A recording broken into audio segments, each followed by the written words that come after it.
श्री गोपाळ कृष्ण भगवान की जय. लीळा नंबर 147.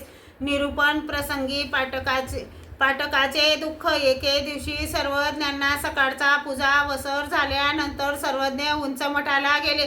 तेथे सर्वज्ञ बसले. एकाच्या मताने पायरीच्या बाजूकडील ओट्यावर बसलेत व निरूपण करू लागले. सर्वज्ञ म्हणाले, आम्ही सांगितलेले आचरण ते कोण्याही उजवाकडून होत नाही. तेव्हा पाठकाने सांगितले, हे काय देवा, कसे होणार नाही? आपण म्हणा पाहू. आम्ही या डोळ्यातील सूळ या डोळ्यातून काढून दाखवू. सर्वज्ञांनी सांगितले, हेही वरी होववेल पोरा जीवासी परी येथोनी म्हणितले ते न होववे.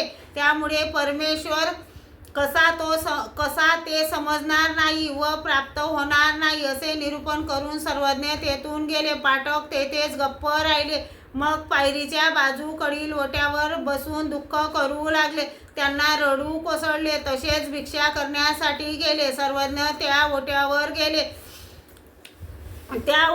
गेले. तेथील पाणी पाहिले व भक्तजनांना विचारले, हे पाणी कसले तुम्हाला माहीत आहे का? सर्व भक्तजनांनी म्हटले, जी ते आम्हाला माहीत नाही. तेव्हा भट्टोबासांनी म्हटले, जी पाठक येथे बसून दुःख करीत होता. सर्वज्ञांनी विचारले, तर एकाच ठिकाणी पाणी का?